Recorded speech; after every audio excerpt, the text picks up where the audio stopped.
ஓம் கணபதியே நமக. குரு வாழ்க, குருவே துணை. இப்ப நம்ம பார்க்க போறது எந்த ராசிக்காரர்களுக்கு எந்த விரதம் இருந்தா அதிர்ஷ்டத்தை கொடுக்கும் அப்படிங்கிறத நம்ம பார்க்க போறோம். வாழ்க்கையில எவ்வளவு முயன்றாலுமே சிலருக்கு வெற்றி தாமதமாக தான் கிடைக்குது. சிலருக்கு பண வரவு இருந்தும் மன நிம்மதி இருக்காது. சிலருக்கு குடும்பத்துல சண்டை சச்சரவு, திருமண தடை, கடன் சுமை, சிலருக்கு வேலையில கூட தடைகள் ஏற்படுவது உண்டு. ஏன் இப்படி நடக்கிறது அப்படின்ட்டு நான் அனைவருமே யோசிச்சுட்டே இருப்போம். ஆனா ஜோதிட சாஸ்திரத்துல என்ன சொல்றாங்கன்னா, ஒவ்வொரு ராசிக்கும் ஒரு தனித்துவமான ஒரு கிரக ஆட்சி இருக்கு. அதே போல ஒவ்வொரு ராசிக்காரர்களுக்கும் ஒரு குறிப்பிட்ட தெய்வ அருளும் அதற்கேற்ற விரதமும் இருக்கு. அந்த விரதத்தை மன சுத்தியோட, பக்தியோட தொடர்ந்து கடைபிடித்தால் நம்முடைய கர்ம வினைகள் குறைந்து வாழ்க்கையில அதிர்ஷ்ட கதவுகள் திறக்க ஆரம்பிக்கும். அதை நம்ம இப்ப பார்க்கலாம். ஒரு காலத்துல தன்னுடைய வாழ்க்கையில தொடர்ந்து தோல்வி மட்டுமே சந்தித்த ஒருவருக்கு தன்னுடைய ஜாதகத்துக்கு ஏற்ற விரதத்தை தொடங்கிய பின்னாடி வாழ்க்கை முழுவதும் மாற்றம் ஏற்பட்டதாக சொல்லப்படுகிறது. அவருக்கு வேலை கிடைச்சது, குடும்பத்துல அமைதி வந்தது, மனதுல நம்பிக்கை உருவானது. அதனாலதான் விரதம் என்பது வெறும் பட்டினி அல்ல, அது ஆன்மாவுடைய ஒழுக்கம். இப்போது 12 ராசிக்காரர்களுக்கும் எந்த விரதத்தை கடைபிடித்தால் என்ன பலன் அப்படிங்கிறத நம்ம இப்ப பார்ப்போம். இப்போ மேஷ ராசிக்காரர்கள் கந்த சஷ்டி விரதம் இருப்பது மிகச்சிறப்பு. ஏன்னா மேச ராசிக்காரர்கள் வேகமான, அதாவது ஸ்பீடு கிரகம் சொல்லுவாங்க, ஸ்பீட், அந்த வேகமான குணத்தை கொண்டவர்கள். பல தடைகள் திடீரென வாழ்க்கைய அவங்களுக்கு சோதிக்கும். இவர்கள் மாதந்தோறும் வரும் சஷ்டி திதியில முருகப்பெருமானை நினைத்து கந்த சஷ்டி விரதம் இருந்தால் பல தடைகள் விலகும், எதிரிகள் விலகும், மனதிற்கு ஒரு தைரியம், துணிவு இதெல்லாம் கிடைக்கும். தொழிலும் வெற்றி உண்டாகும். வெற்றிவேல் முருகன் இவர்களுக்கு கண்டிப்பாக அருள் வருவார்.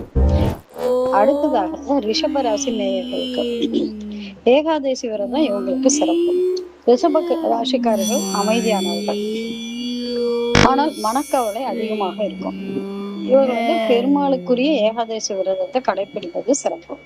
நினைத்தது நிறைவு, குடும்பத்துல அமைதி அதிகரிக்கும், பணநிலை மேம்படும், பாவ வினைகள் குறையும். ஏகாதசி விரதம் மன சுத்தியை தரும் மிகப்பெரிய விரதமாக கருதப்படுகிறது.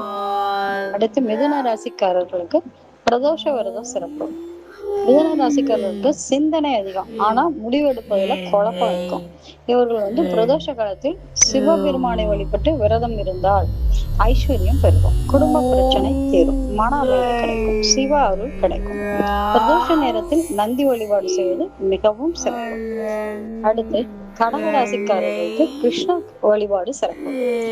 கடகராசிக்காரர்கள் மிகவும் உணர்ச்சி வசப்படுவார்கள். மாதந்தோறும் இவங்க தேய்பிரை அஷ்டமி, ரோஹிணி அல்லது திருவோணம் நாளில் கிருஷ்ணரை வழிபட்டு விரதம் இருந்தால் செல்வ வளம் பெருகும், குழந்தை பாக்கியம் கிடைக்கும், குடும்பத்துல சந்தோஷம் அதிகரிக்கும், மனக்கவலை குறையும். கிருஷ்ண பக்தி இவங்களுக்கு ஆனந்தத்தை தரும். ஓகே. அடுத்து சிம்ம ராசி நேயர்களுக்கு மகா சிவராத்திரி விரதம் சிறப்பு. சிம்ம ராசிக்காரர்கள் தலைமை குணம் உடையவர்கள், நிர்வாக திறமை இருக்கிறவங்க. இவங்களுக்கு அகந்த சில நேரங்கள்ல பிரச்சனையை உருவாக்கும்.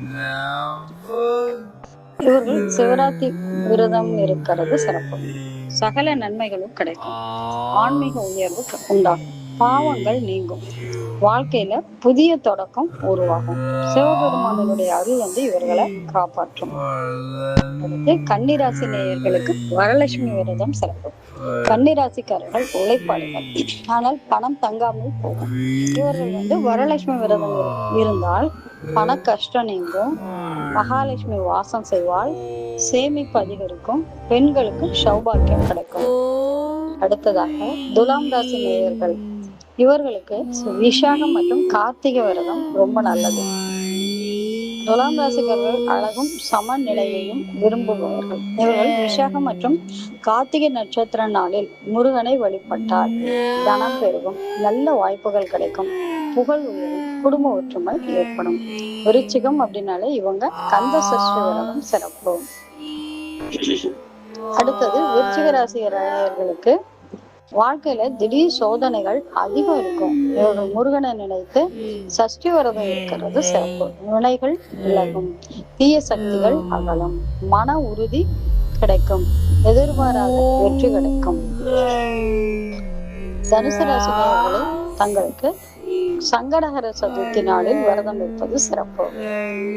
தனுசு ராசிக்காரர்கள் உயர்ந்த லட்சியம் கொண்டவர்கள். இவர்கள் மாதந்தோறும் சங்கடஹர சதுர்த்தியில் விநாயகரை வழிபட்டார் தடைகள் நீங்கும். கல்வி மற்றும் தொழிலில் வெற்றி கிடைக்கும். மனதிற்கு தெளிவு கிடைக்கும். பயங்கள் அகலும். அடுத்து மகர ராசி நேயர்களே, ஏகாதேசி விரதம் இருப்பது சிறப்பு. மகர ராசிக்காரர்கள் கடின உழைப்பாளிகள். ஆனால் வாழ்க்கையில் தாமதம் அதிகமாக இருக்கும். இவர்கள் ஏகாதேசி விரதம் இருந்தால் சௌபாக்கியம் கிடைக்கும். குடும்பத்துல நல்ல ஒரு மாற்றம் ஏற்படும். மன அமைதி கிடைக்கும். பெருமாளுடைய அருள் கிடைக்கும். கும்பராசி நேயர்களே, உங்களுக்கு பௌர்ணமி விரதம் இருப்பது மிகச் சிறப்பானது. கும்பராசிக்காரர்கள் சிந்தனை மிகுந்தவர்கள். இவர்கள் பௌர்ணமி என்று அம்மனை வழிபட்டு விரதம் இருந்து வந்தால் வருமானம் பெருகும். மனக்குழப்பம் நீங்கும். வீட்டில் சந்தோஷம் அதிகரிக்கும். தெய்வ அருள் கிடைக்கும். அடுத்ததாக மீனராசி நேயர்களே, நீங்கள் விநாயகர் சதுர்த்தி விரதம் இருப்பது மிகச் சிறப்பு. மீனராசிக்காரர்கள் ஆன்மீக மனம் கொண்டவர்கள். இவர்கள் மாதந்தோறும் வளர்பிறை சதுர்த்தியில் விநாயகரை வழிபட்டு விரதம் இருந்தால் தடைகள் அகலும். புதிய வாய்ப்புகள் கிடைக்கும். குடும்ப அமைதி ஏற்படும். முயற்சிகளில் வெற்றி கிடைக்கும். இப்படி எல்லா ராசிக்காரர்கள் அவர்களுடைய பலன் எது கிடைக்கும் என்பது குறித்து விரதம் இருந்து செய்வது மிகச் சிறப்பு. பலர் கந்த சஷ்டி, விநாயகர் சதுர்த்தி, சிவராத்திரி போன்ற வருடத்துக்கு ஒரு முறை மட்டுமே வரும் என நினைக்கிறார்கள். ஆனால் உண்மையில் சஷ்டி, சதுர்த்தி, ஏகாதசி. சஷ்டி மாதந்தோறும் வரும். சதுர்த்தி மாதந்தோறும். ஏகாதசி மாதம் இருமுறை வரும். பிரதோஷம் மாதம் இருமுறை வரும். இந்த நாட்களில் பக்தியுடன் விரதம் இருந்து தெய்வ வழிபாடு செய்தால் வாழ்க்கையில் மிகப்பெரிய மாற்றத்தை காணலாம். விரதத்தின் உண்மையான பலன் என்பது வெறும் பொருட்செல்வம் மட்டுமல்ல, மன அமைதி, குடும்ப சந்தோஷம், உடல் ஆரோக்கியம், தெய்வ கர்மவினை குறைகள், இவை அனைத்தும் சேர்ந்து வாழ்க்கையை மாற்றும். நன்றி. ஸ்ரீ மகாலட்சுமி ஜோதிடம், கோயம்புத்தூர்.